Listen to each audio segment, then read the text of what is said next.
Ovako je to izgledalo prije nekoliko godina. A ovako danas.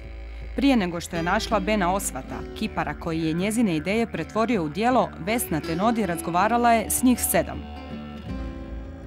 Ben je po svojoj reakciji prepoznat kao jedini koji ga smije taknuti u tom smislu da ga kleše.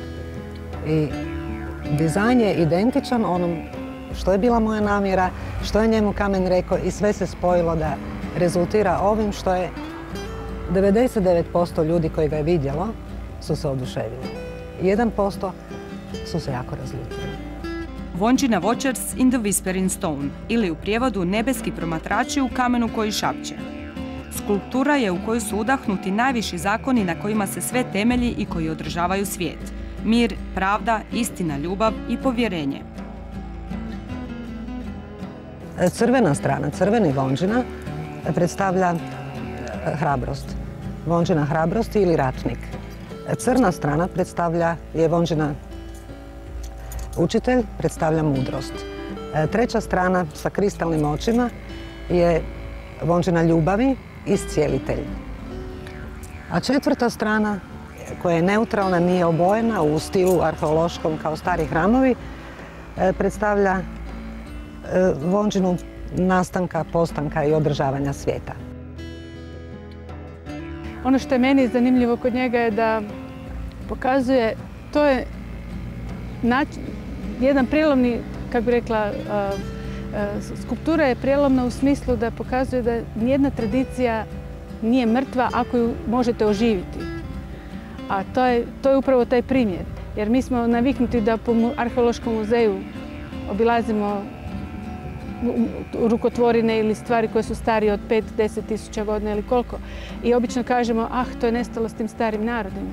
Ali ovaj kamen je zanimljiv utoliko što je pokušaj da se oživi jedna tradicija u našem društvu. Inspirirana skulpturom, zagrebačka umjetnica Ana Zlatić izradila je lutkice koje odgovaraju trima stranama skulpture. Dok je Dunja Nijemčić izradila Wandjina ginjole. 8,5 tona teška skulptura. Prije mjesec i pol dana dopremljena je iz Australije u Fontanu u Istri. I ovdje će ostati dok ne dobije prikladan stalni dom. Kamen koji šapće je materializirana i kondenzirana ideja, znači duhovnost ili te vječne ideali. I ima svoju energiju u koju vas može uvući ili ne uvući. Znači, možete ostati indiferentni, možete odbiti, možete prići s tim da automatski nešto u vama odbija ili pomislim, to ne pripada našoj kulturi, pripada itekako. I upravo zbog toga je ovdje. Vesna Tenodi zajedno sa suprugom Damirom u Australiji živi više od 30 godina i zbog svojega je rada dobivala i prijetnje smrću. To je nije spriječilo u borbi protiv cenzure i za slobodu izražavanja.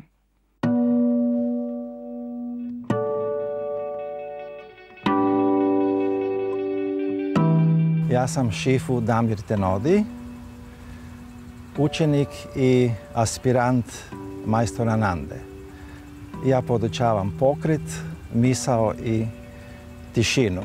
Koristim metode kao Tai Chi, Qigong za pokret, filozofiju nastojanja za misao i meditaciju za tišinu.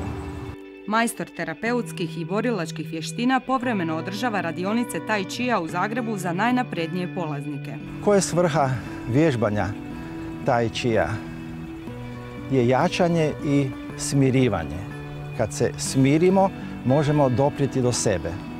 I onda na temelju tih dubljih uvida u sebe možemo početi osmišljavati i oplemenjivati svoj život. Oni koji se prvi put susretnu s ovom vještinom, kaže Shifu Tenodi, nerijetko budu zbunjeni. Jer ponovo uči prirodne pokrete, a ljudi su zaboravili što je prirodno. Znači, što je za njih prirodno je zapravo neprirodno, a što je neprirodno je zapravo prirodno. Znači, želimo preko tih pokreta iz formi nekako probuditi tu prirodnost. Jer prirodnost je jednako zdravlje. Znači, ako želimo biti zdravi, a ne samo fizički, nego i mentalno i emocionalno, onda moramo se vratiti određenoj prirodnosti. Supružnici Tenodi svaki na svoj način istražuju i prenose načine povratka prirodi primjenjive posvuda.